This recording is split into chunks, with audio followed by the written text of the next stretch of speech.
ગાંધીનગરમાં ભાજપના ધારાસભ્ય દળની બેઠક મળશે। આજથી શરૂ થનારા વિધાનસભા સત્રને લઈને બેઠક મળશે, જેમાં વિધાનસભાની કામગીરી કેવી રીતે કરવી તે મુદ્દે રણનીતિ નક્કી કરાશે। મુખ્યપ્રધાન, નાયબ મુખ્યપ્રધાન, પ્રદેશ પ્રમુખ, પક્ષના તમામ ધારાસભ્યોને ચર્ચા કરવામાં આવશે।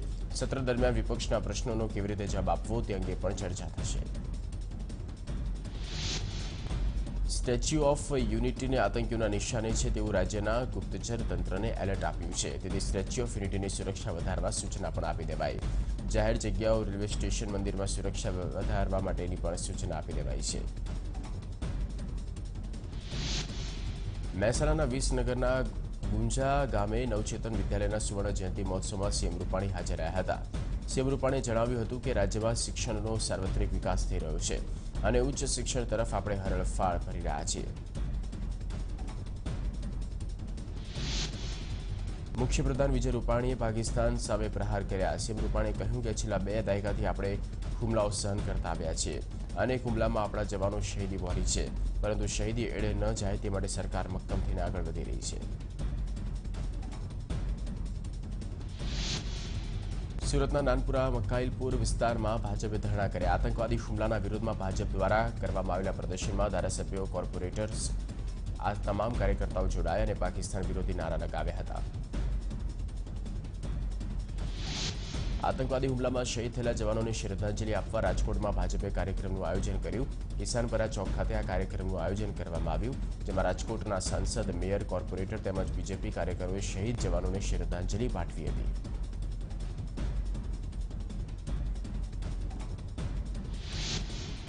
પુલવામામાં આતંકી હુમલાને લઈને પરેશ ધાનાણી સરકાર પર કટાક્ષ કર્યો। ધાનાણીએ ટ્વીટ કર્યું કે સમસ્યા સરહદ પર નહીં, 56 ઇંચની સરકારમાં છે। વધુમાં કહ્યું કે આ ઝેરીલા સાપોએ કાશ્મીરમાં આપણા જવાનોના જીવ લીધા, જે અઝહર મસૂદને 120 કરોડની બિરયાની ખવડાવીને અજીત ડોવાલ કંદહાર છોડી આવ્યા હતા।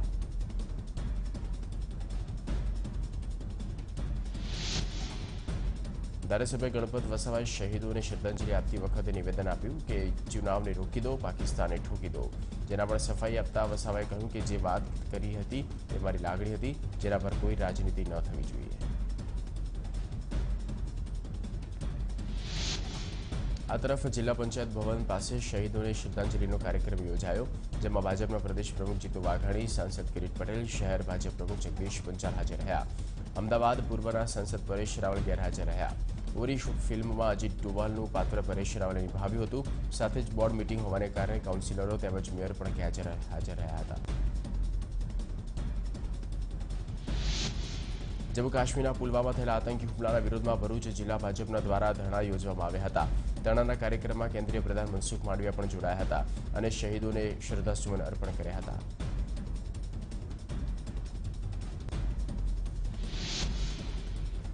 દેશભરમાં પુલવામા થયેલા આતંકી હુમલાને લઈ રોષ છે, ત્યારે ગુજરાત કોંગ્રેસના બાયડના ધારાસભ્ય ધવલસિંહ ઝાલાએ શહીદ જવાનોના પરિવારજનોને મદદ કરવાની પહેલ કરી। ધવલસિંહે તેમનો 3 મહિનાનો પગાર જવાનો માટે આપી દીધો છે। ધવલસિંહ ઝાલાએ સીએમ રૂપાણીને પત્ર લખી તેમનો ધારાસભ્ય તરીકેનો 3 મહિનાનો પગાર જવાનોના પરિવારોને આપી દેવા વિનંતી કરી છે।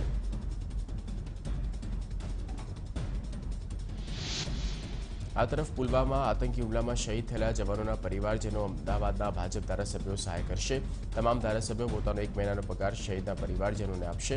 ધારાસભ્યો 1 કરોડથી વધુની રકમ એકત્ર કરી શહીદના પરિવારજનોને આપશે।